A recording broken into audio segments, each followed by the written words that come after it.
We're recording the interview of Marylyn Fortson. This interview is being conducted by Ericka Carter from the Wright State University Veterans Voices Project. This interview is being recorded at Wright State University in the New Media Incubator. It is 3:12 p.m. on January 7th, 2020. Thank you so much for being here with us today. Thank you for having me. Yes, ma'am. Where and when were you born? I was born January 13th, 1954 in Gulfport, Mississippi. So your birthday's coming up. Oh yeah. Happy early birthday. Thank you. All right. Who were your parents and what were their occupations? My parents was Anna Mae Williams. She was domestic help, and my father was Sammy James. He was a construction worker in Gulfport. Domestic help. She was a maid. Okay. Okay. All right. That's fantastic. House cleaning, cooking. Did that have any impact on you growing up later on in life? Did that make you be more attentive to your own home, or? It did in a way, but I think the thing of it is, being a minority in the Deep South, I knew I wanted better for myself. And because my mom, she only had a 5th grade education and my dad had a 3rd grade education. And so in school, I was extremely smart. I always had a curiosity and wanted to know what was going on in the world at a very young age. I grew up 4 blocks from the Gulf of Mexico. And when I was a child, I used to walk down to the beach and try to see over to the other side. But of course, you can't see over to the other side. And I said, one day, I'm gonna go over and see what's over there. And that's part of the reason kind of led me to the Air Force. Okay. Do you have any siblings? Yes, I have. I had 4 brothers and 3 sisters. So it was 4 girls and 4 boys. And unfortunately, I lost an older brother in 2003 to lung cancer. And my youngest sister, she was the baby of 8, she was murdered in 2012. I'm so sorry to hear that. Thank you. Did any of them serve in the military? Yes, my 3 older brothers served. My oldest brother did 2 tours in Vietnam. And my brother right behind him, he served in the Army as well. He served a tour in Vietnam. And my late brother, he was 14 months older than me. He was in the Air Force, and he spent 11 years combined in the Air Force. He did 6 years in the Air Force, and he crossed over to the Army, and then he got out. But they did come to my my retirement when I retired in '97. And if you had seen the look on their faces, wishing they had went on and did their 20. So. They're a little jealous. They were. A little jealous.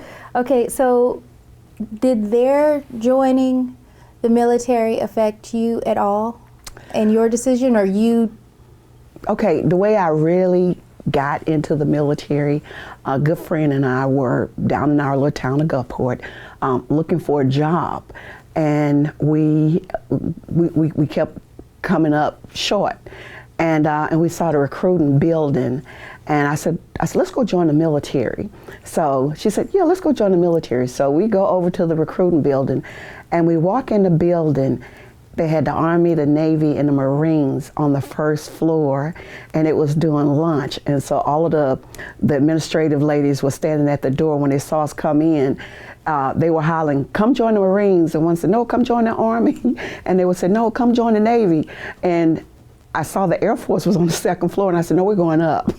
So we go up, talk to the recruiter, and he was talking about the different careers in the Air Force, and he gave me a book to look at the different career fields, and not being really serious, about it.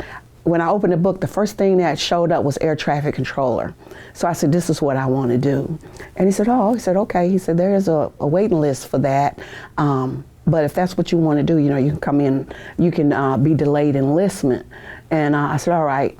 And I can't remember exactly what my friend wanted to do, but the next step was the aptitude test. Came in, we took the aptitude test, did well on the aptitude test, and we had to go to Jackson, Mississippi, because that's where they had the physicals. So we go up to Jackson, Mississippi, and she was 30 pounds overweight. We couldn't come in under the buddy plan until she lost the weight. So she was going to lose the weight, and since it was delayed enlistment, you know, I had time. And so in the meantime, while I'm waiting on her to lose weight and being in a delayed enlistment, I got a job. I was a deputy sheriff at the Harrison County Sheriff's Department in Gulfport. And all of a sudden, about a year later, the recruiter called me and he says, Marylyn, are you still interested in coming in the Air Force? I said, sure. And in the meantime, my girlfriend, she had gotten married and ran off with her husband to California. So I'm like, yeah, I'm ready to go. And I never flew on a plane. That was my first time flying on a plane. How old were you at this time? And what year 22, was it? 1975. No, 21, 1975.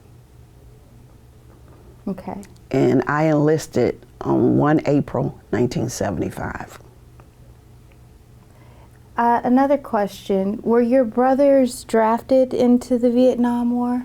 My oldest brother was, but my second brother went voluntarily.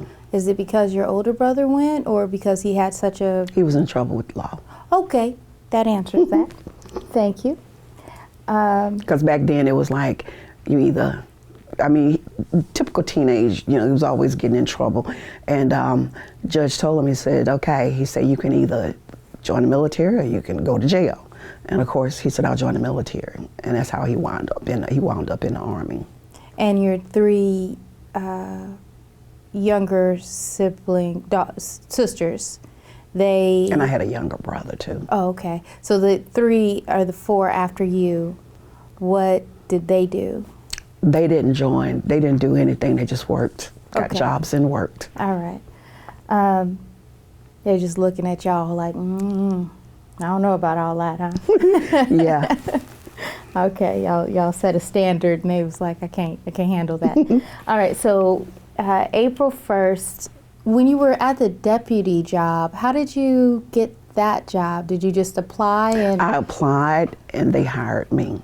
okay, and what kind of job was that? Were you running around with guns, or did you? No, was I it didn't an have a office gun. desk No, I job? was kind of it was office outside. One of the things I did, I would walk around town, you know, because it's a small town. I would walk around town, and if people had exceeded their time limit, they got a ticket, and I would write them the tickets. I searched the female prisoners, and one of the things that they had back then was when the deputies would go out on a call, they would come back in and they would record. You know, they would write it down, but then they would come in and they would dictate, you know, what happened, you know, what time they went, what happened, who they talked to and stuff like that. And part of my job was to transcribe it. And at that time, I used to type 89 words a minute. So I love, you know, transcribing their reports. And so I did that. And when I didn't have that to do, I was patrolling around town, looking for cars who had exceeded the time limit on the meter machine. Oh, people didn't like to see you coming, huh? They were pretty, I was pretty lenient when I went around checking that out. But it gave me an opportunity to be out and about. All right. Okay. So April 1st, you joined, and where did they send you? Basic training, San Antonio, Texas. Of course. And like I said, I had never flown before, and they flew me there. And this is something I would never forget.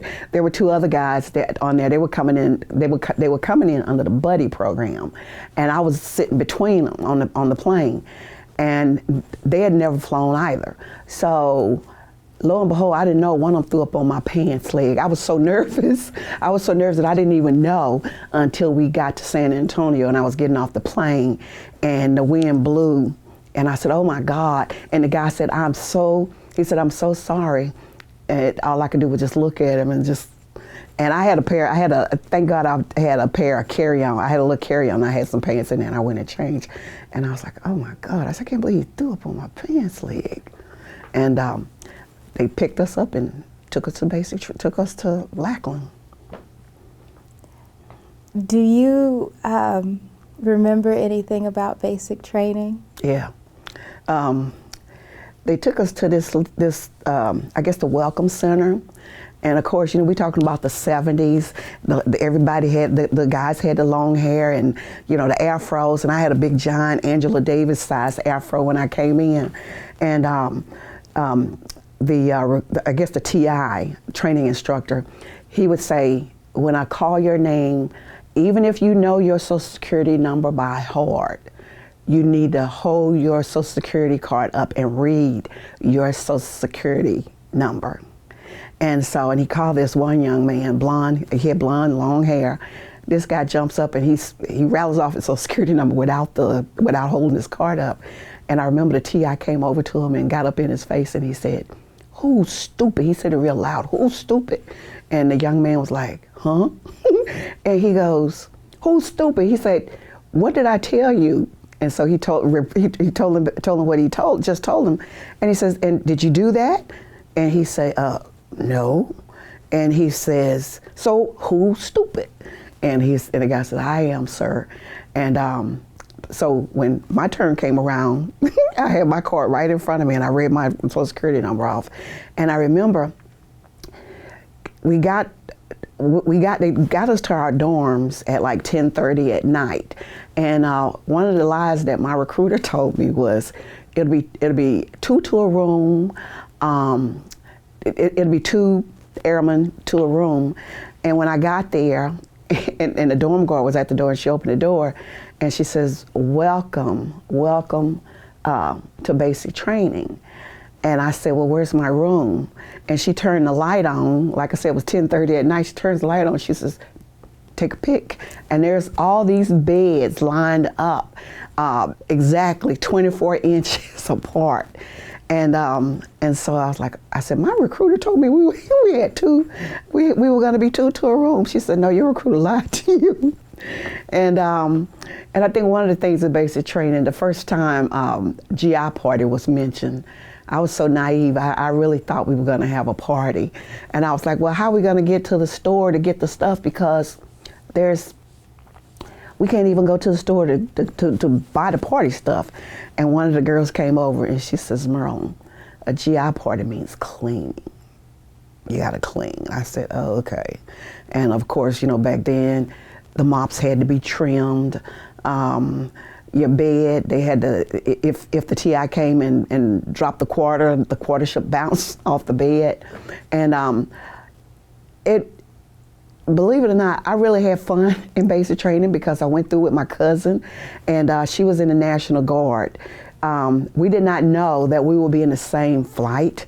I got there that night, and she came in the next morning, and everybody was in the day room looking all miserable, thinking, what have I got myself into? And my cousin walks in, and when she walks in, I said, "That's my cousin." And they were like, "Yeah, right, that's not your cousin." I said, "But it is my cousin." So she came, when she saw me, she ran over and grabbed, she says, "I'm so glad to see somebody that I know here."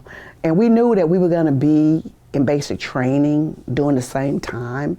But my brother, who was in the Air Force at that time, he says, "That place is so big, you guys would be lucky if y'all march past each other." But here we were in the same flight. And one of the things, like I told you, I had a giant afro. And I had a TI that was 4'11", Staff Sergeant Losky. She would stand on a chair and put a ruler in the top of my head. And she would say, "Airman Williams, it's more than 3 inches in bulk, bring it down." And so I would put some water on it and squish it down. And about around lunchtime, it had dried up, so it was back out there again. And so my cousin, she started braiding the top of my hair because she put the ruler in the top of my hair. And so one day I had, rolled the back, and I would, fluff it out during the day. And we woke up one morning, and I didn't have time. It was either, I had to make a choice, either make my bed, go in the bathroom and comb my hair. So I took the rollers out, but I didn't get a chance to fluff it out, so it looked like, you know, about 6 or 7 little bombs in the back. And as we were sidestepping in the chow hall, the Sergeant Losky was at the end of the line. She was looking at us as we came off the line with our tray. And she looked at me, and I'm thinking, I said, well, you know, she's white. She probably don't even know. She might think this is a hairstyle. So when I get up to her, she says, Airman Williams, did you comb your hair? And I was like, no, ma'am. So she takes this little comb, plastic comb, and she says, go and comb your hair. So I go to the bathroom, and I'm in there trying to fluff it out, and the teeth were just popping out. They were just popping out. And so I managed to get it fluffed out, and I took it back over to where our flight was, the area we were sitting. And I walked up to her and I said, ma'am, I said, here's your comb. And she looked at it, and I knew everybody wanted to around the table wanted to laugh, but she just took it and put it in her purse, and I sit down. And that was a weekend that we were getting our first town pass, what they call it, town pass. And she said, yes, somebody almost didn't get to go on town pass. And I'm like, I said, I know now, I know better. And and also while I was there, the last week, my brother drove through to pay me a visit. And when they called me over the intercom, and they said, your brother is at the Welcome Center. And of course the girls was like, that's not your brother, that's your boyfriend. I said, no, that's my brother. They actually followed me over to the Welcome Center to see my brother. And when I went over there, and they realized that really was my brother, they started flirting with him. And so, but anyway, he tried to get me to ride home with him because it was the end of basic training. And they said, no, she's gonna have to catch the bus like everybody else. So he went on home, and I said, well, I'll see you when I get home, because Keesler Air Force Base is in Biloxi, Mississippi. That's 8 miles from where I grew up. And I think one of the things when I was stationed there, a lot of people worked on base that knew my mom and they knew me. And when they saw me, I was in civilian clothes, and they said, what are you doing out here? You out here chasing me? And I said, no. I said, I'm in the Air Force. I said, I'm stationed here. And they would call my mom. And they would call my mom, and they said, you know, Anna Mae, I saw Marylyn over on the base. And my mom said, no, Marylyn's in the Air Force. She's stationed over there. So I said, geez, I said, I joined the Air Force to see the world, and they put me 8 miles from home. So how long were you in Biloxi? I left Biloxi in April '79. And my tech school, I was an air traffic controller. Oh, by the way, when I said I wanted to be an air traffic controller, I had no clue what it was. So as soon as I got home, I looked it up in our encyclopedia. I said, oh, that's what an air traffic controller does. But so I did my tech school. It was 5 months. And then I got orders to stay at Keesler, moved to the other side of the base. And everybody thought it was funny that I was gonna be permanent party. and when I was in tech school, there were about, I think, 47 students.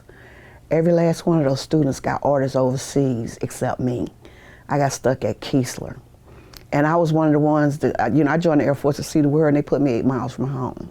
And, but I guess they say the Lord works in mysterious ways, because 8 months after I joined the service, my mom passed away. And it was, I had 4 younger siblings, you know, my 3 sisters and my brother. And my older brothers, they were kind of like Rolling Stones, so I had to step up. And I got guardianship of them. And my younger sister, she had 2 children. She was 17. She had 2 children, and I had a 4-year-old. And so I took care of them. And,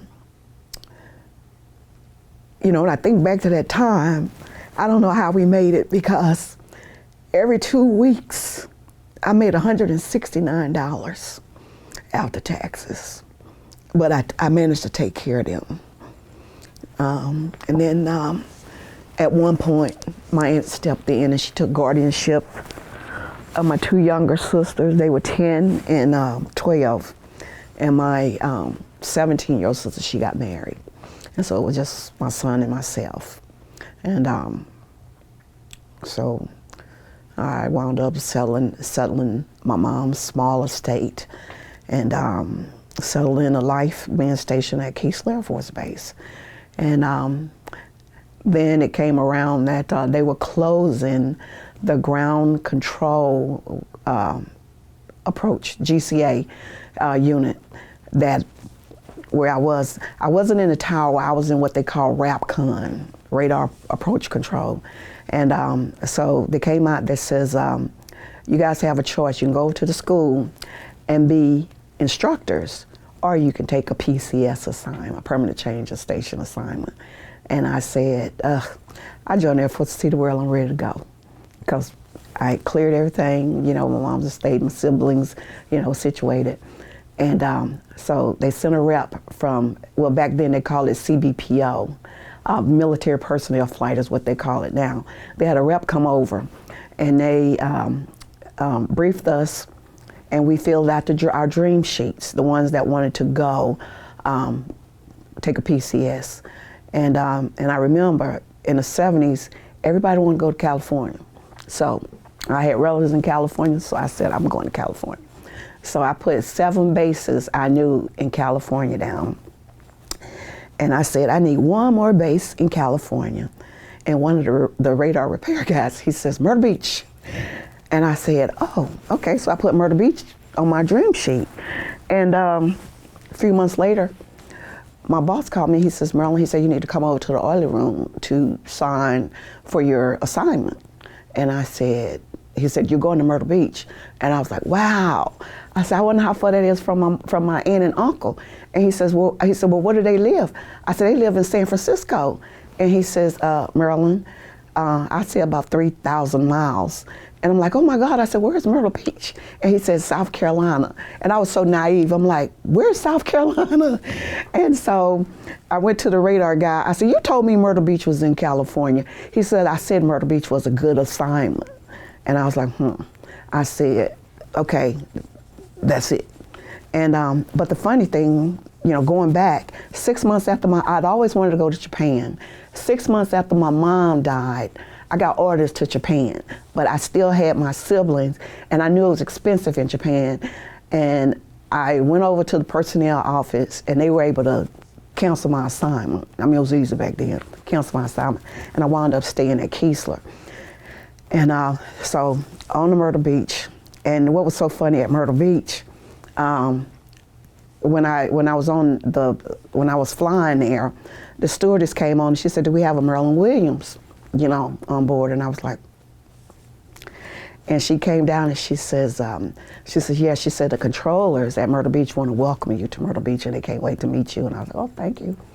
And so when I landed, the Myrtle Beach Airport was in extensive renovation and they had a big circus tent. So when I got off, I saw all these strange people. So I'm like, oh my God. I said, I wonder if how are they gonna know, you know, like who I am? And all of a sudden this girl walks up and she said, excuse me. She said, but are you Marylyn Williams? And I said, yes. And so she picked me up and she took me back to the base and took me over to the building where I was gonna be working, and I met some of the controllers. And I asked her, I said, well, how do you know who I was? She said, well, the guy said you sounded black. My sponsor said I sounded black on the phone. I was like, okay. So when I was at Myrtle Beach, loved that we were extremely busy because that airport, we had civilian planes landing on our runway, and we had to be familiar with the civilian terminology as well as our military terminology. And while I was stationed at Myrtle Beach, they introduced the A-10 into the Air Force inventory. And when they did that, when they first put the A-10s in inventory, they would be taken off every morning in flights of 2s and 4s, and they would go out over the Atlantic Ocean. They'd be doing their maneuvers, and they would be out there all day, and then around about 2 o'clock, they'll get back in formation, and everybody would say, they're coming back. And so it was a great assignment, even though I thought it was in California. When I signed up for it, it's one of my best assignments. And after doing 2.5 years at Myrtle Beach, I got orders to RAF Aucklandbury in England, and got over there. And while I was at Myrtle Beach, it was very hard for me, being a single parent, to be mother and father to my son, and working the hours that I was working, because the facility, it was open 24/7, 365 days a year. And if we just happened to have a weekend off, it just happened because our off day fell on that day. And so I was talking to my supervisor, and he said, Marylyn, he said, it's not going to be fair to let you work straight days. And I said, well, I'm not asking for that. I said, I don't want to get out. I don't want to get out of the military. I just, was thinking maybe I can cross train, do something else. And believe it or not, he was the one that suggested the paralegal career field. And of course, back then, they called it legal services. And it took me 10 months to get approval to cross train, because I did not wash out. And it was a critical career field during that time. And so finally, which was a critical? Being an air traffic controller. Okay. It was a critical career field. And I had a hard time getting out because I was rated. And when you're rated, you can, control traffic and whatever. And so I did that. And my boss was very supportive of me getting out. And I told him, I said, I really love this career. I said, but I just can't do it with my son, because my son was 7. And he says, and so he told me about the legal services career. And when I started trying to cross train, I kept getting no, because number one, if you were to cross train, it was what they call a lateral. Like if you were in the administrative career field, it was easy for you to cross over to be a legal service specialist, because they kind of lined up with each other. And in the paralegal career field, it's not a field that back then you couldn't come in basic training and be a paralegal. You had to be able to cross train from one field into the paralegal career field. And so after about 10 months, I don't know what happened. I think I was over at the military personnel office, and the guy says, Marylyn, if you don't pick a career, he said the chief is going to pick one for you. And I said, I knew what I wanted to do when I came in here, and the guy said I couldn't do it. And he said, well, what did you want to do? I said, I don't want to cross train into the legal services career field. And he said, okay. He said, hold on a minute, let me make a phone call. So he made a phone call, and it was some chief at a base in Illinois. I think that's where MAC headquarters was, Military Air Command. I don't know what they call it now. But he says, ask her, can she type? And he says, can you type? And I said, yeah. And he said, well, set her up for the typing test and set her up for an interview for the staff judge advocate office. So I went and I took the typing test, and I got like 86 words with one mistake. And this was on a manual typewriter. It was an electric typewriter. And so past that. Then he got me an appointment with the staff judge advocate. So I go to the staff judge advocate. I'm in his office I go in there, we get to talking, and he says, wait a minute. He said, are you Ted Williams' mom? And my son, he was in the second grade then. I said, yes, sir. And he said, do you know my son talks about him all the time? That's his best friend. I said, really? And so we talked about that and told him, what I wanted to do, why I wanted to cross train. And he wrote me a great letter recommending me being allowed to cross train in that career field. And so then the next step was getting the communication squadrons to release me to go over there and work in the office until it was time for me to go to school. And they released me. And while I was there for 4 months before I went to the school. And while I was there, one of the reservists wrote a great letter to the staff judge advocate, telling him what a great asset I would be, to that career field. And I still have that letter. So I went to training at Maxwell Air Force Base, because that's where they had the JAG school. And I came back and did my time there, working in the legal office and whatnot. And I was so happy because my son was in school, and the elementary school was on the base, and it was like not even a block from where we lived in base housing, so that gave me comfort. And after about 2 years, I got orders to England. 2.5 years, I got ordered to England. Got over there. I really liked it. Back then, the sports was, the football and basketball, it was real popular then, because there was 16 bases in the UK when I was over there. So they had a lot of competition. And so I had 2 great years over there. I had 2 great years, there. And then I said, I got orders to Dakota. I had back-to-back overseas assignments. And I remember my friends telling me that, you going to another overseas assignment? And they were like, I just want to go home. And I remember telling them, I said, you can always go home, but how often do you get to go somewhere like Japan, for free, work on, And one thing is, I've always had this mantra: when in Rome, do as the Romans do. So I embraced the Japanese culture. My son learned Japanese. When I went over there, he was 10. So he embraced the Japanese culture.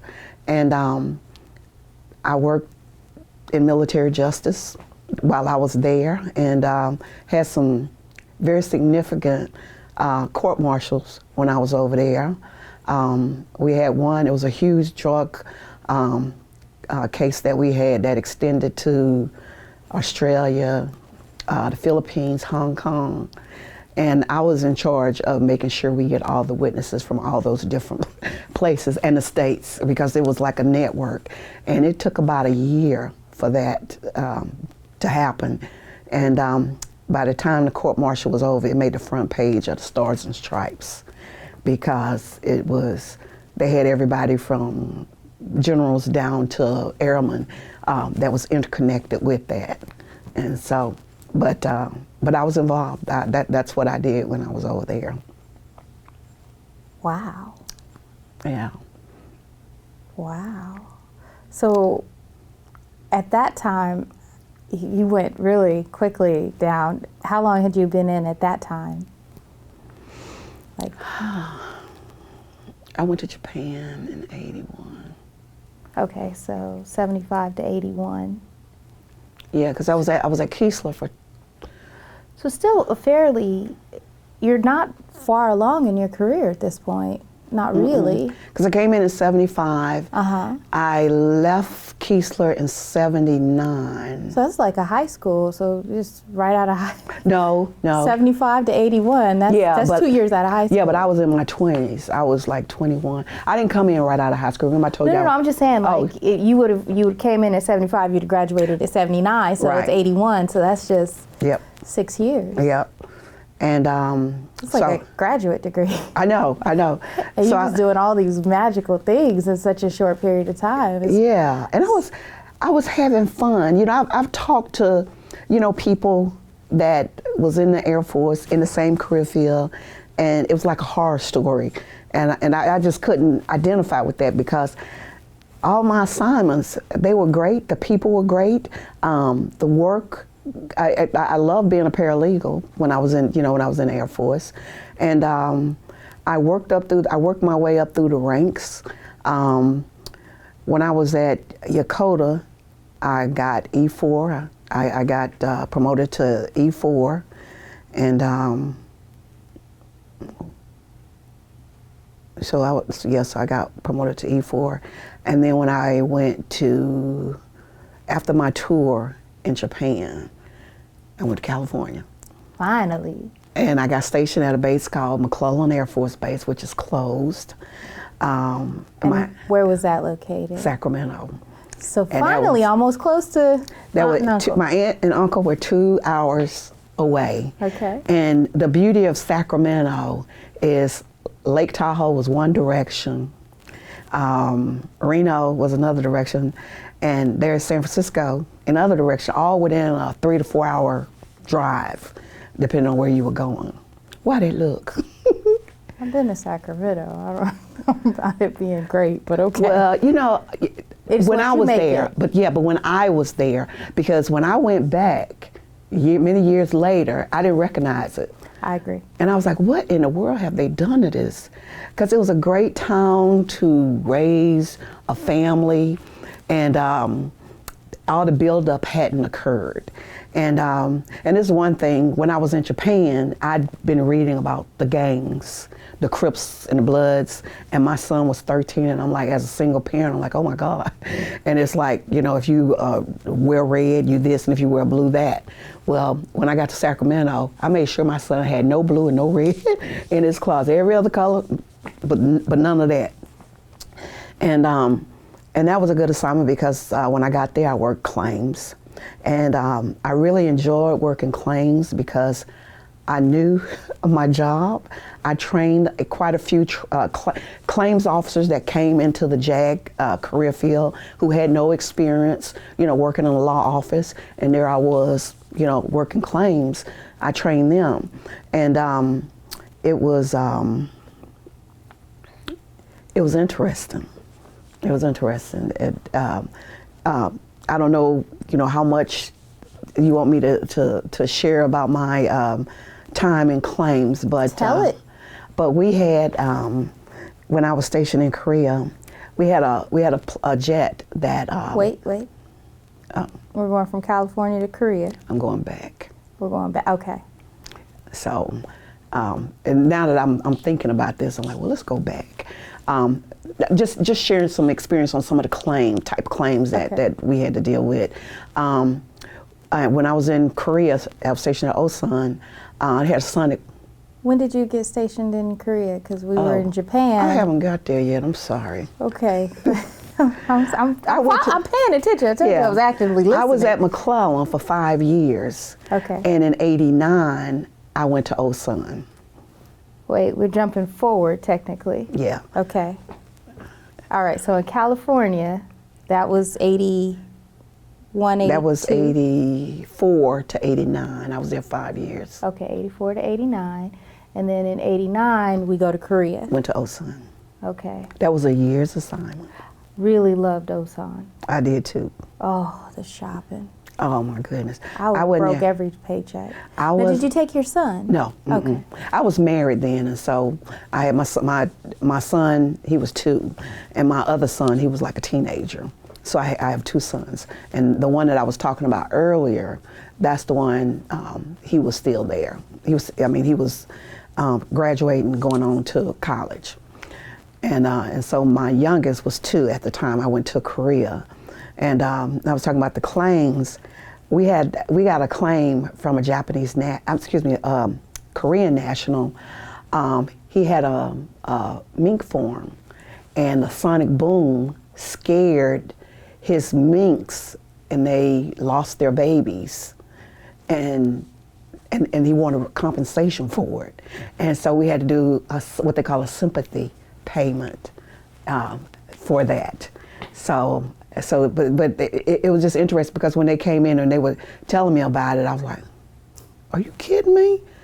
And then under the SOFA, Status of Forces Agreement, if our military did any harm, we had to compensate them for it, and so we compensated him for his lost mink, that lost income with the minks aborting their babies because they were sonic boom. What does that look like financially? What is $500,000? And in both of the offices, when I was in England, Japan, and Korea, They always had a national, like a Korean national, that was kind of like the liaison between the base and the owner or the citizens, the Korean citizens and whatnot. When I was, and if I'm skipping around, I apologize. But when I was in Japan, we have a little Japanese gentleman that I work with, Mr. Takahashi. If we got a military person that got in trouble and they had to go down to Japanese court, Mr. Takahashi would go down and translate, and then he would come back and he'd write up his report. And he kind of took me under his wing, you know, to show me, tell me about the customs and courtesies and stuff like that. And like I say, my son, it intrigued him to be in a foreign country, and he learned Japanese. He loved it. And he was upset when I got ready to rotate to Sacramento. And he said, "Mom, I thought you was going to extend over here." I said, "No, we need to get back to the real world, son, because back in the 80s, there was literally no crime, you know, in Japan. Everybody was, the Japanese were very courteous, very friendly people. And so I love that assignment, and I've loved working with, you know, the Japanese nationals in the office." My, how time changes things. Yep. Okay. And on the claims line, we had, there was a storm at sea carrying about 150 cars, and we got the message. And back then, I don't know if they call it teletype, where we get the messages. It wasn't like email. We didn't have email and all that stuff back then. And so we got this thing from the message center, because communication squadron would call us and say, "Hey, you got messages, you know, over here." And we go over and pick the teletype messages up. And we came in the office and they said, "Wow," they said they lost 150 cars, you know, fell overboard. And we were laughing. And I said, "God," I said, "I sure hope no one has a claim." And as soon as I said that, a young lady walks in. Her car was one of the ones that fell overboard. I was like, So we had to process that claim, and we had to give her, you know, what the replacement cost was. And I said, that was an interesting thing. Okay. So I'd like to go back to Sacramento, your processing claims. When you initially were trained to be a paralegal, were you taught that then, how to do claims? Or was that's covered in school. Like, okay, we go over that. We go over that in school. Everything that's in military justice, claims, civil law, and depending on what base you're at, because when I was in Sacramento, environmental law became huge, and so we had to have an environmental law division. And this attorney, you know, his specialty, you know, he went to school, you know, environmental law. He loved it, and the reason why it was such a big thing at McClellan in Sacramento, back during World War II, they would bring the planes in and they would repair the planes, and the excess fuel, they would bury it in barrels. And over the years, the barrels leaked and contaminated the soil, and it contaminated the wells surrounding the base and whatnot. And I don't know how much money the government had to pay, you know, for that, because it was the government's fault, because they buried the wells with the jet fuel, and they had no clue that, you know, these barrels would rust and stuff would leak out and contaminate the soil. Right. So here's a silly question. Mm-hmm. You were training the officers on claims. Why didn't the officers get trained on claims? They didn't know.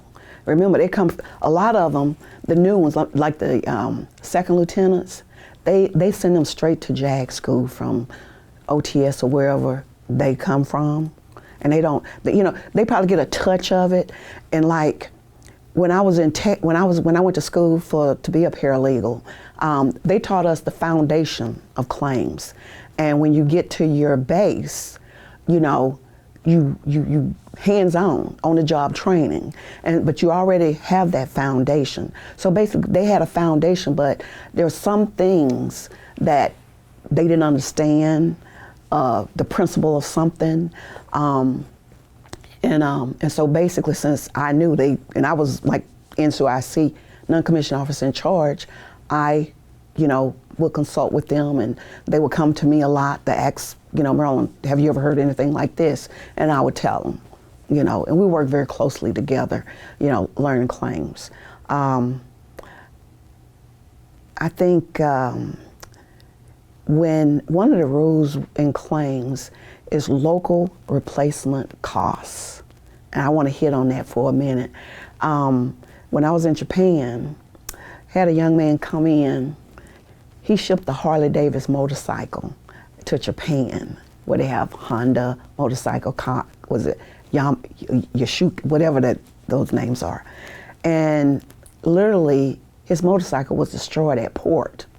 And when they called him to come pick it up, they told me, so you need to bring a truck because you're not going to be able to drive it. So they told him, they said, well, you need to go to the legal office when you get there. So he drove the truck over, and he came in and he told me that he had his motorcycle out there and wanted to know if I would come out and look at it. So I go out and I look at it, and you can see it was vandalized. I don't know if it was because they had an American motorcycle in Japan. I don't know what the logic was, but our blue book said a Harley Davidson motorcycle was worth $1,800, and his was new. He bought it and took it to the port to ship it, and still had his receipt. So I went into the staff judge advocate. I said, we got a travesty here.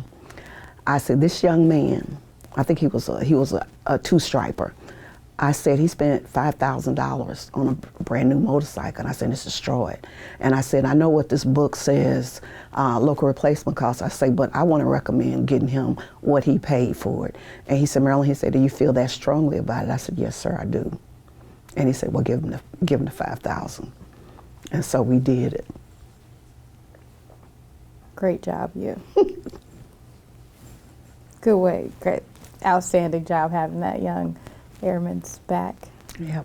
Air officer. You were an airman, right? Yeah. Officers. Okay.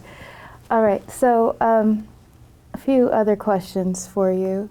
You mentioned you got married when I was stationed at McClellan in Sacramento. So can we elaborate on that a little bit, or are we not going to do that today? Well, yeah, we can elaborate on that. He was civilian, worked for the government, and he was in contracting. And we had a child together, and he didn't really understand how the military worked, because when I got my orders to go to Korea, I came home and I told him, I said, I got orders to go to Korea, and he goes, don't they know you have a family? And I said, duh. I said, you tell that to the couple of 100,000 people that are deployed, that are somewhere remote without their family. And I said, that's just the way it is. And because he had made a comment, he said, well, he said, if you get an assignment, he said, you can just get out. And without even thinking, I said, okay. And then after I had an opportunity to gather my senses, I was like, wait a minute, I got 14 years in the Air Force, and he telling me, get out? I went back, I said, we need to rethink that. I said, I'm not getting out. And so I retired after 22 years, and I didn't get out. Okay, so then you went on to Korea from 89 to 90, and then after Korea, where did you go? Funny thing. That's the words. I had a follow-on from Korea to Spain. There's a base over there called Zaragoza. I think I'm pronouncing it right, a little small base. We were going to be over there doing the Olympics. That was my family. Okay. And we had already planned, like if my husband couldn't get a job, he was going to just go to school and get his master's. And everything was set. 2 days after I arrived in Korea, my father-in-law, who lives here in Dayton, was killed in a car accident. And he was he was a top surgeon in this area. I knew him as my father-in-law. I knew he was a surgeon, but I had no idea the respect the medical community he had until I came back, because I was in Korea, and they put me on that plane. I had been in Korea, I think 3 days, and they had me on the plane coming back to Ohio for his funeral. And when I got here, I was like a zombie, because California, 3 hours behind. Japan, Korea is like 14 hours ahead. And I'm like, people thought I was grieving, but I'm like, no, I'm trying to regulate my body. And my husband, when he got the word, because it was on a Saturday night that a drunk driver hit him, and he was care flighted to Miami Valley, and he died en route. And when all the doctors in the medical community heard that he had been in an accident, every doctor was on the roof of Miami Valley Hospital waiting to render care. But when the helicopter landed and the paramedic got off, and she said, we lost him. When that happened, my mother-in-law was critically injured, but she survived. And so my husband, he was able to get a transfer from McClellan to Wright Pat. And it was because a colonel that he worked with knew about what happened with his dad, and he managed to work him into Wright Pat.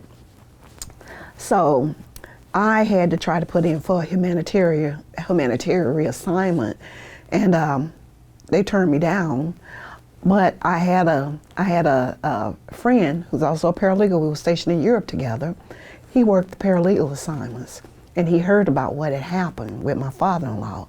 And when I called him, he says, Marylyn, he said, I'm working on it now. And so he worked me into Wright Pat.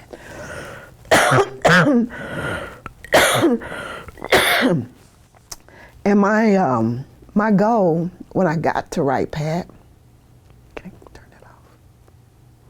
when I got to Wright Pat,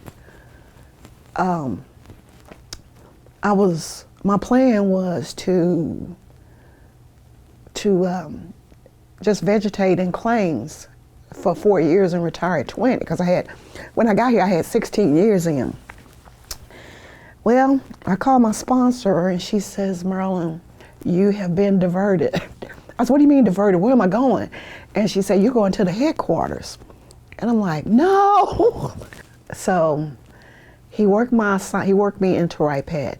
So I came to Wright Pat in 1990, and I was working at the headquarters. I didn't like being at the headquarters because, the headquarters, they have a lot of snooty, officers, working with officers and all that. But I enjoyed it.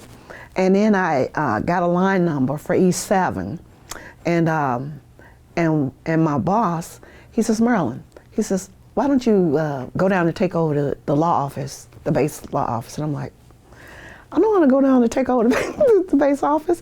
And I said, given the opportunity, I said, I will do the best I can. So I went down to take over the law office. And when I went down there, I had a little pushback because there was people in the office that really didn't want me there because they felt that the job should have been given to them. And but I had a job to do. I did my job. Staff judge advocate was great. When I went in there, he says, Marylyn, he said, you are responsible for these paralegals, and you are responsible for what goes on in this office. And I said, yes, sir. So one of the first things I noticed when I got there, the paralegals were not being rotated. One of the things, and I'm pretty sure this is true with other career fields, but I could just speak to the paralegal career fields. One of the things, the paralegals, they need to be rotated between the divisions, because when they test for promotion, they're tested on all those divisions in the law office, claims, military justice, civil law, labor law, environmental law, military justice, and all that. And but they've just been vegetating in their respective divisions. And so when I looked through their files and I saw that, I went to my boss and I said, sir, I said, I think it's time for me to start rotating. And he said, Marylyn, remember what I told you. Do whatever you feel you need to do.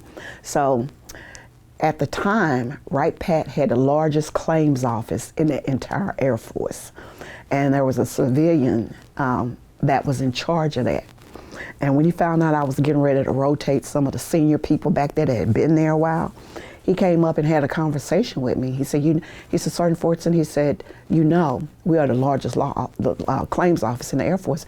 I said, yes, sir. I said, I do know that. And he says, so why are you putting inexperienced people back there to start adjudicating those claims?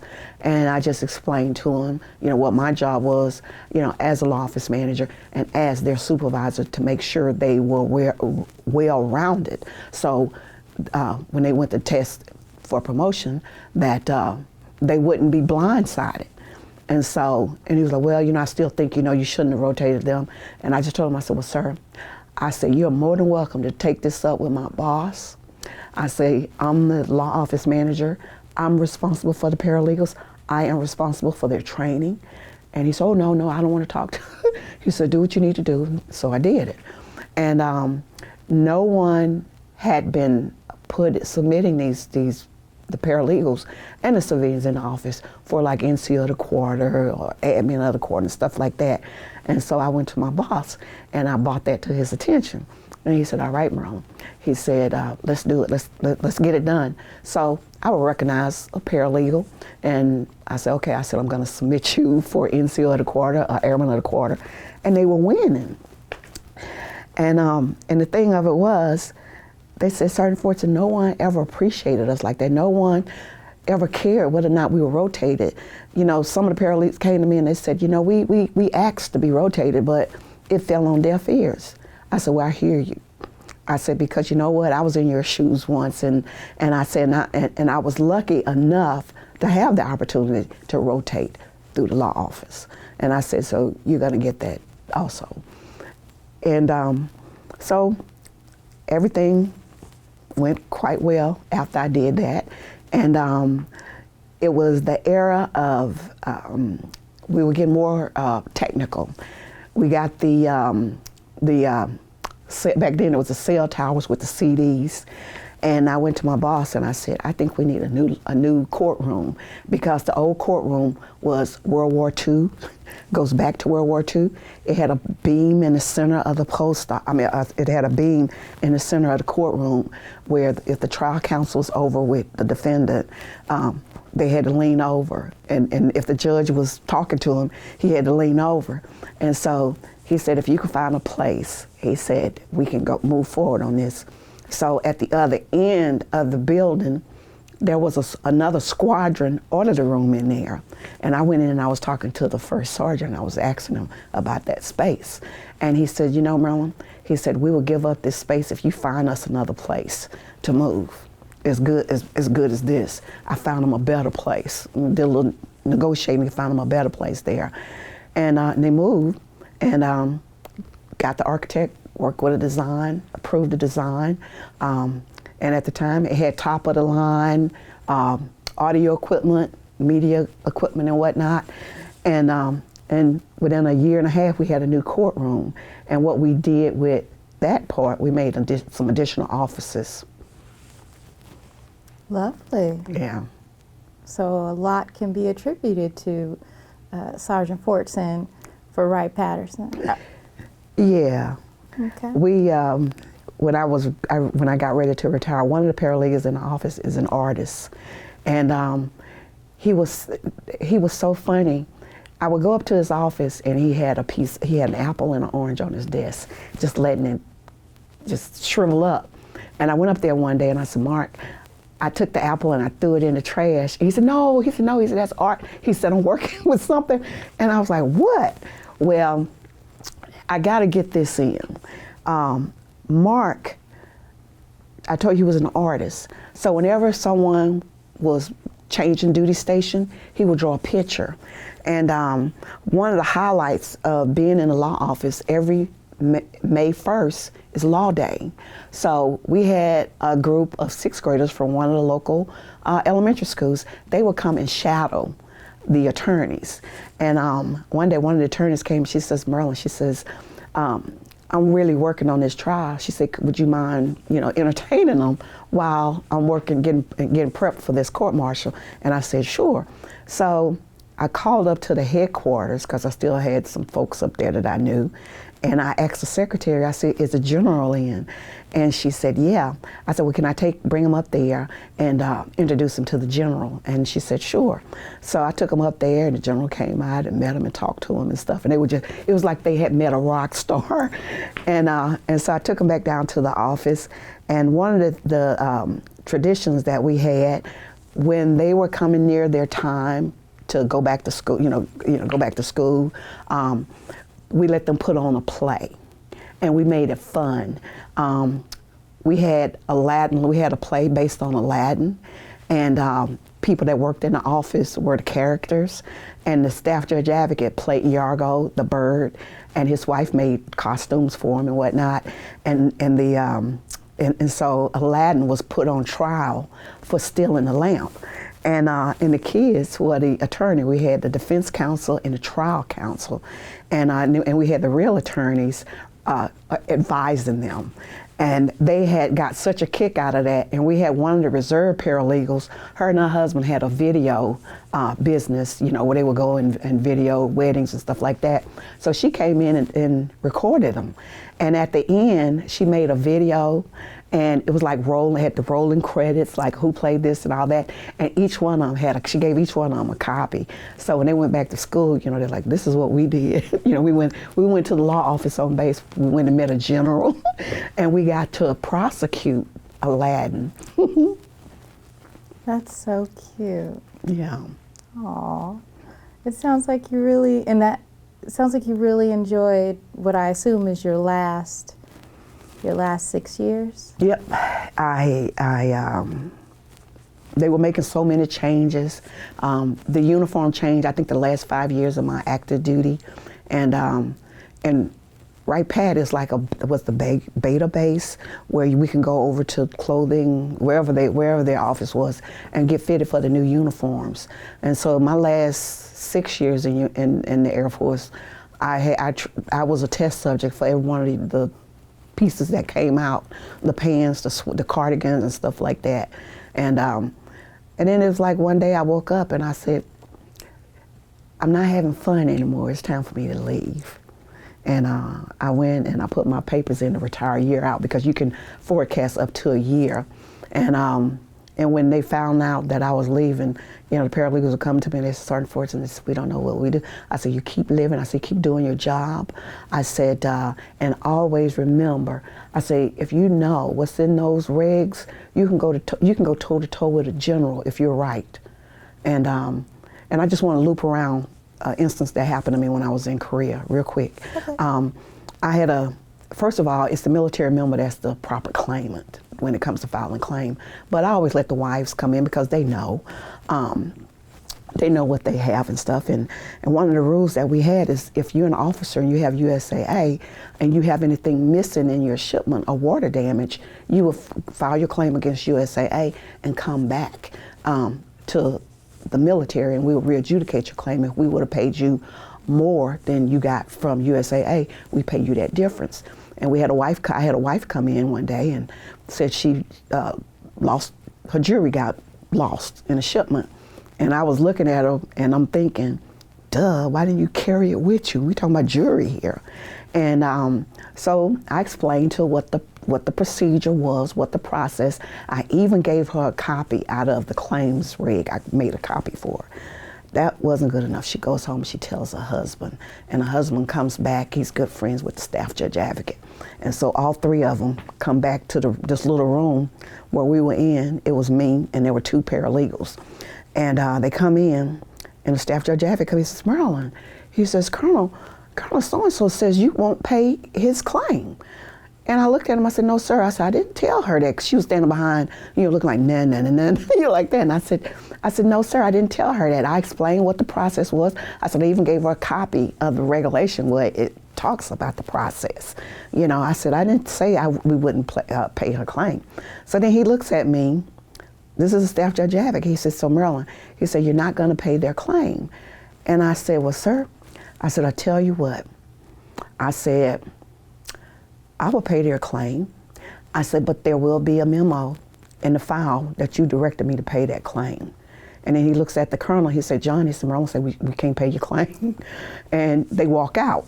And the wife was like, so when they leave, I look over at the two paralegals, and they're looking at me like they couldn't believe that I had talked, very respectful, that I was talking telling him those things. And they said, Marylyn, I can't believe. I said, listen, I said, as I told you before, if you know what's in these books, I said, you can go toe to toe with a general. I said, don't forget that. Now, is a judge advocate. What rank is he? Depending on the size of the base, they can be anywhere from a major all the way up to a full-bird colonel. And I've seen some captains at really small bases that are judge advocates. They're just, the staff judge advocate is just a senior attorney in the office. Oh, okay. All right, thanks for explaining that. Yeah. Because I wasn't sure. Okay. All right.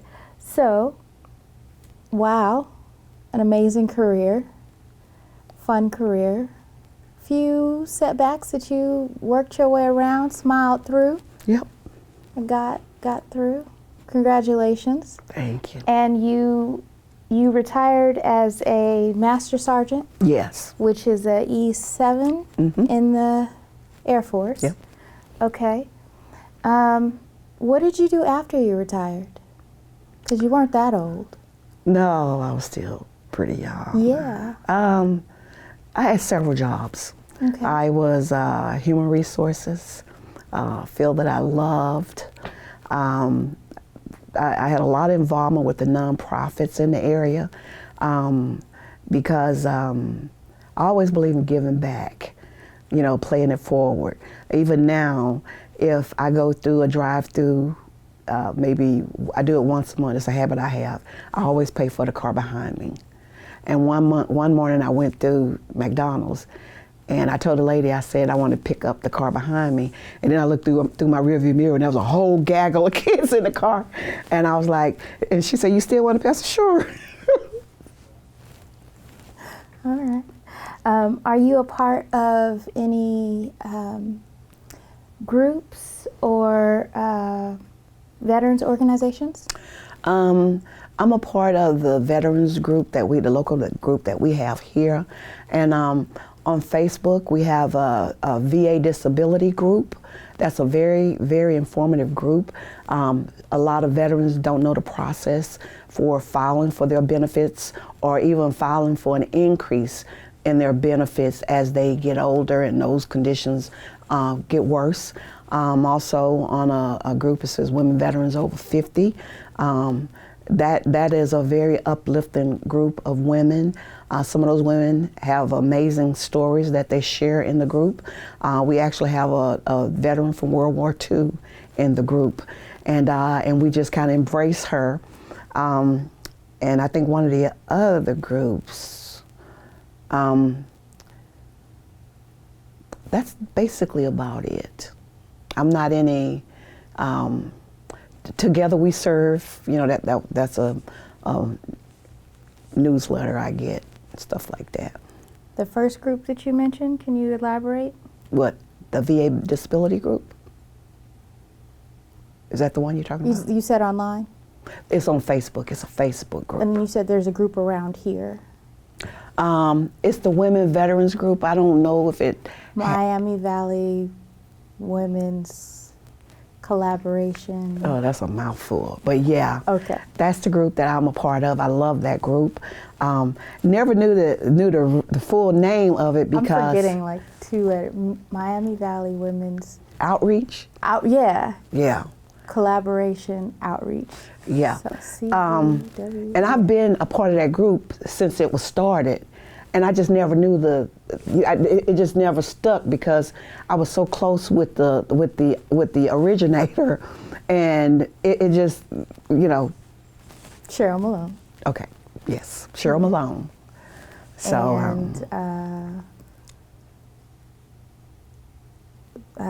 why can't I think of her name? The Leah? other one. Leah? No, Leah didn't start it with her. Transitions for me. Is that? No. Life's Transition. No, that's the name of Cheryl's personal. But the other lady that started it with Cheryl she's now in charge of the VA Women's Department. I can't think of her name. I can't either. I don't remember. Super important over there. Love her to death. You know, probably at midnight tonight you'll wake up and say, oh, I know her name. Oh, okay.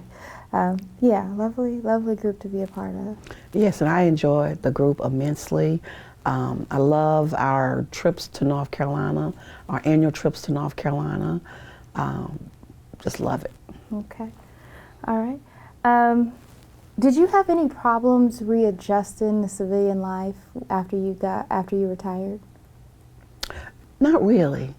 When I retired, I was in some professional groups.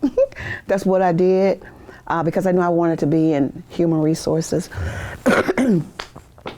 So I wouldn't say I had a problem with adjusting to being in the civilian community because I just did my job and I just focused on, what it was I had to do. I had a hard time with acronyms because we use so many in the military, and I would say something. And in my career after the military, I've had jobs in corporate America. I've had jobs privately owned companies and non-profits, and I also had my own company. So no, I really didn't. Okay. Did they have TAPS when you? Yep, I went through TAPS.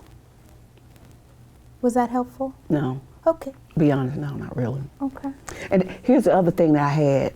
One of the first jobs I got when I retired, it was working for a manufacturing company in human resources. And during the course of the interview, the lady puts her pen down and she says, I have to ask this question. And I'm looking at her like, she got to ask the question? What she got to ask the question? She says, were you related to Charles Fortson? And I said, yeah, that's my father-in-law. And he had been passed away.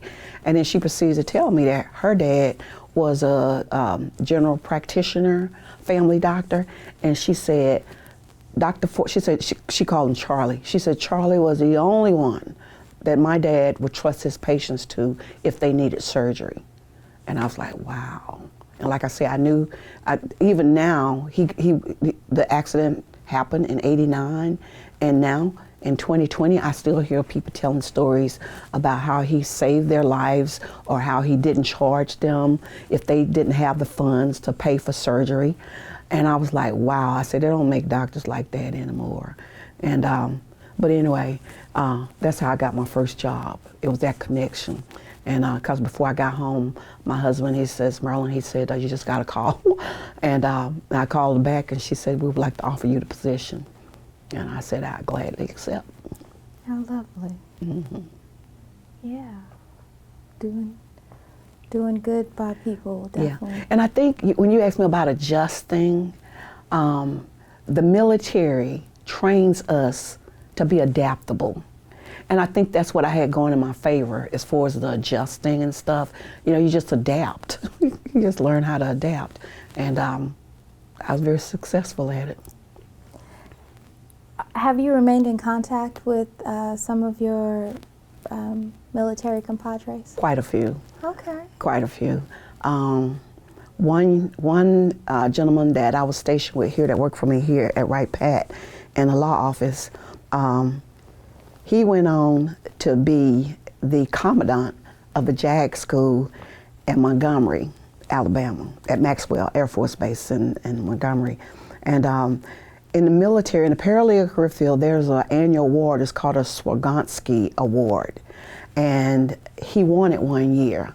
And I wasn't present at the ceremony in D.C., But somebody called me and they said, you know, Rod, when he was giving his speech, he said, Marylyn Fortson, wherever you are, thank you, thank you, thank you. Because one of the things when he was working here, when I went down to take over the base legal office, whenever the headquarters needed someone to come up and answer the phones because they had a function or whatever, I would always try to give the paralegals exposure to being at the headquarters. And I remember when I picked him and he would start fussing like he didn't want to go up there. He said, they don't come down here and answer the phones for us when we have something. And I said, they're the headquarters. And so he went up there. The first time he went up there, he came back down. He said, Marylyn, he said, if they ever need anybody up there, he said, I would love to go. And so I was like, I'll keep that in mind. And so I get the call from the chief, and she said, Marylyn, because the headquarters, they will always look at the base office because easy to just move up there than trying to PCS somebody in. And so she called down and she said, we need a paralegal up here. And she said, can you send somebody? And at the time, Wright Pat was, when Clark Air Base in the Philippines closed, Wright Pat got the designation of being the largest legal office in the Air Force. And so we had lots of paralegals in the office. And so I called this young man in and I said, guess what? I said, you got an opportunity. They need somebody at the headquarters. And he fell on his knees and he said, Marylyn, please send me up there. And so I said, I've already given her your name. So he moved up there, and then he was up there for a couple of years, and he moved Germany, came back to DC, in the DC area. Then he got promoted to E9. He went down to take over the JAG school. And so, but he said, Marylyn, he said, without you, he said, I wouldn't have been able to do all that. And he said, you gave me that push. He said, when I didn't think I could get promoted, he said, when I came in negative, you came in positive. And what can I say? I said, just play it forward. Okay. Okay. What are some life lessons that you have learned from your military service? People learn differently. And if you are a leader, you need to be cognizant of that.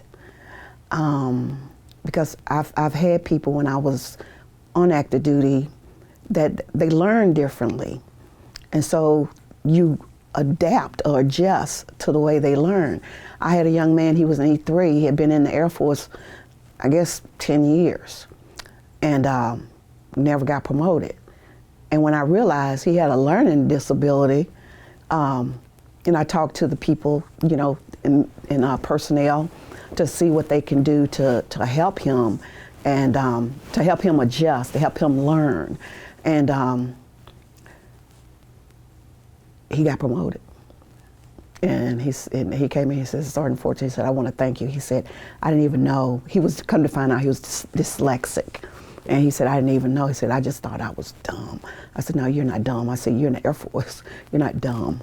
And I think it was fun. I said, you can work hard, but you can still have fun at the same time. And everything you do by the book. That was another thing I learned, because one of my assignments, the law office manager, we were getting ready to have an inspection where they came from Germany to inspect the legal office. And he was putting all these files in boxes and putting them in his car. And I said, what are you doing? He said, I'm taking these files home so they won't see them when they come in. And I looked at him, I said, why? And I was a E3 at the time. I said, why? And he says, because they may find something to write us up. And I said, well, I remember telling him, I said, if you do it by the book, I said, you shouldn't have to worry about that. So that was a lesson for me, by the book, always by the book. And if you deviate, make sure your superior know why you're deviating, like the story I told you about the young man in the Harley Davidson motorcycle. Okay, makes absolute sense. So we're getting ready to wrap up. But when we were coming down here, you mentioned some skeletons. Okay. Did we talk about those? No, we didn't talk about those skeletons. Are we gonna? When I was a deputy sheriff, two of my brothers, Mm-hmm. and like I say, Gulfport is a small town, and they were upstairs. That's where the jail was, upstairs. And when I was working down there, they would say, hey, you know, we had different last names, so they didn't know that they were my brothers. But they would tell the trustee, they said, you need to go down and find Marylyn Williams because that's our sister, and tell her to send me $5 or send me some cigarettes. So I would go home and I tell my mom, I said, I'm so sick of them. I said, they're bleeding me dry. And so right about that time is when my recruiter called me. It had been almost a year. And he said, Marylyn, this is Sergeant so-and-so, so-and-so. Are you still interested in joining the Air Force? And I said, where do I sign up? And so here I am, 20-something years later. Never dreamed that I was, because when I went in, my initial intent was to do 6 years. When my brother came to visit, I told you he came to visit me in basic, and when he came, I had 2 stripes. I was an E3. Yeah, he was E3. 2 stripes, whatever 2 stripes is E2. And he looked at me and he said, oh my God, he said, you're a lifer. And I'm like, what's a lifer? And he said, that means you're going to do 20. And I said, no, I'm not doing 20. I'm just doing 6 and getting out. And he said, no, you're a lifer. And then he called my mom and we talked to my mom. And he said, oh, Mom, he said, Marylyn is a lifer. And I started crying. I said, I'm not a lifer. And 22 years later, I was a lifer. They just kept giving me good assignments. You know, I always wanted to go overseas. And when I was at Myrtle Beach and I got orders to Europe, to England, I was able to take that assignment. But I had to extend. So I went over and I did paperwork and I extended. So I got in England. I was over there for 2 years, and they said, hey, Marylyn, they said, your assignment for Japan came down. You're going to Japan. And they said, you need to come over for the assignment. I said, okay. I said, I just need to come over and extend, because I thought as long as I'm extending, I'm not doing 20 years. And the guy says, Marylyn, if you want this assignment, you are going to have to re-enlist. And I said, dang, okay. And I went over there and I re-enlisted, had commander re-enlist me, and signed up. And then when I hit 10, I said, there's no way I'm getting out now. I'm going to do this other 10. And it wound up being another 12 because I was enjoying the work. I was enjoying the people I was living with. And I mean, I was working with. But the thing, I love mentoring people. And I've had quite a few success stories, you know, in the military, mentoring, because I always looked at when I was like a law office manager, these people are going to be, some of them, going to be law office managers one day. And they need to have compassion. They need to be knowledgeable. They need to be able to emphasize with what's going on with their people. You know, they need to take care of the people. And that's one of the things I always took care of my people, you know, when I was in charge. Because some of the things that we had a paralegal,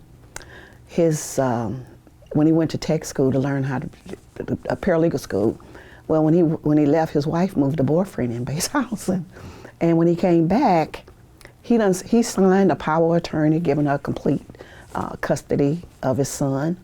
And one of the paralegals that worked with him in claims came up and told me about it. I said, are you kidding me? So long story short, got the wife out of base housing, the boyfriend out of base housing. He got divorced and he got custody of his son because the babysitter said she didn't even know the little boy had a mama, because the father always took him and picked him up and dropped him off. And she said, I never saw him. I didn't even know he was married. And I told him, I said, you need to fight for your son. And so he did, and he got custody of his son. And I mean, things like that, because I always say I have an open door. Like if I came to work, I would come to work at 6 o'clock, take care of any stuff that I need to take care of, and just be ready for whatever happened during the day. And the paralegals were not afraid to come and share stuff with me and tell me stuff. And I remember when my boss was doing my evaluation, he says, one of the duties of law office managers to know what's going on in the office. When I got through talking to him, when I got through telling him, he looked at me and said, are you serious, really? I was telling him stuff about his attorneys. He said, they never told me. And I mean, it wasn't anything bad, you know. They just didn't want to bother him with it. And but he was so easy to talk to. I couldn't understand why they didn't come to him, because I remember one of the attorneys was saying, well, I don't want to go to him. I said, because it might affect my OPR, his officer performance report. And I was like, no. I said, he's not like that. I said, let's go talk to him. So. Okay. Okay. I wouldn't call that a skeleton, but okay. Oh, about my brothers being in jail? Well, no, that was something. Were these your younger brothers or your older brothers? One older and one younger. Now, when you said your brother came to visit you, which brother was that? He was the brother. He was 14 months older than me. We were very close growing up. He was 14 months older than me. And so he was the one that was in the military. Did he wear? He was the one that crossed over from the Air Force to the Army. And when he came up for my retirement, he said, I wish I had stayed here. No, but when he came to visit you when you were when you were coming out of basic, was he in uniform or anything then? No, he was driving, big muscles, tall, and had his little dog with him. He had a little chihuahua. I never will forget it, the little chihuahua. He called him Peppy. And he was traveling with his little dog from Mexico back to Mississippi. Okay. And he went from, I think he went to Florida after that. But when he came over, when I went over to meet him, I wish I could find that picture, but I got a picture of him sitting on his car, and the girls were just swooning. I mean, they just, just like, they were trying to sop him up like, a biscuit with some syrup. And he was like, I need to focus. They were not having it, huh? No. Okay. Is there anything you feel like we haven't discussed or should be added to this interview? No, not really. I just enjoyed every assignment, even being close to home, being 8 miles from home. I adjusted to that. It was a unique experience. It turned out to be a blessing in disguise from what happened with my mom. And then still able to communicate with my civilian friends and my military friends, the new military friends I made. That was great. I know when I get home, I'm gonna say, dang, I should have talked about that. But it did. I had some very unique experiences in the military, especially being a paralegal. Love being an air traffic controller. People tell me, they say, why do you stay in that? I said, well, when you're a single parent, you're the mother and father, I said, you have to make those decisions. I said, it wasn't a hard decision for me. I don't care about the re-enlistment bonus, because they had back then, a huge re-enlistment bonus. I said, I didn't care about that. I cared about, being there for my son. And I said, and so I cross-trained, and it wasn't a mistake, because I went from one great career field to another great career field. And it was just as fulfilling. Now, let me ask you this. We're going to jump all the way back to the beginning. Was it difficult at that time, being a young African-American woman in the military? Oh, I'm so glad you went back to that, because that's what I would have said. Dang, I forgot to talk about that. When I went to Myrtle Beach, the air traffic control career field was extremely stressful, and because it was very fast paced. And we had an air traffic controllers meeting where we had the tower controllers and the RAPCON. And like I said, I worked in the RAPCON. And I remember sitting in that room and I was looking around. I said, dang, there's no blacks in here. And then I looked around again and I was like, dang, I'm the only woman, I'm the only female in here. And I looked at my boss and I leaned over and whispered to him, I said, I'm the only black in here. And he said, that's all right, Marylyn. He said, if anybody give you a hard time, you let me know. And, but it wasn't hard per se. Just acknowledging that I was a minority and a female in a male-dominated field. And I've seen a lot of air traffic controllers wash out, because Myrtle Beach was a training base for the chief air traffic control officers. They came in as officers to be able to go to other bases to be the chief of air operations. And they were dropping like flies. And it was just something that I loved. Let me take a swig of water. Okay. See, at Myrtle Beach, we had just about every plane come through our airspace that was in the Air Force inventory, in addition to the civilian planes that landed at, it's called Grand Strand, and Piedmont Airline was the airline that flew into Myrtle Beach. And they had to land on a military runway. That's why I said we had to be familiar with the civilian phraseology as well as the military phraseology. And one guy, he had been a controller in Vietnam, because this was in the 70s. And he was sitting there one day, and he says, "I lost my traffic." And we're looking at and I'm standing behind him because I'm plugged in at the console above him, just listening. And he says, "I lost my traffic. I don't know where anybody else." And there was a guy next to him, young man next to him. That was his, they called it the flight data person, where any control instruction you get a plane, he writes it down on this strip of paper. And it was like abbreviated. It had like shorthand, like it say descend. If you descend, it's an arrow down. And if you say descend to 10,000 feet, and they'll say, "Roger, descending to 10,000 feet." And when they hit 10,000 feet, they say at 10,000 feet. And the flight data person will draw a line through that arrow to let the controller know that the plane is level at 10,000 feet. So all that stuff was at his disposal. And he says, "I don't know where anything is." And there were planes within a 20-mile radius just flying around, and you could see the targets on the scopes. And the guy, there was another guy plugged in. He was listening to everything. He says, "Move, I got it." So he's plugged in right beside the guy, and the guy slid over, and the guy sit down. And when the guy got up and he was rubbing his head, he said, "I just don't know." He said, "I just lost it. I just don't know." He said, everything was going great, and I lost it. Well, when you're a controller, you have to be familiar with the airspeed, because if you got a helicopter 1 mile out and you got an F4 10 miles out, you better break that helicopter out, because that F4 will eat him up. And Myrtle Beach, we had great weather, so it was no problem to break the helicopter out and have him do a visual, because they could do a visual. They could either do an instrument approach, or they could come in and do a visual. And but that guy, I felt so sorry for him, because he had did all that time. And he was an E9. And he had did all that time, and he said, "I think it's time for me to retire."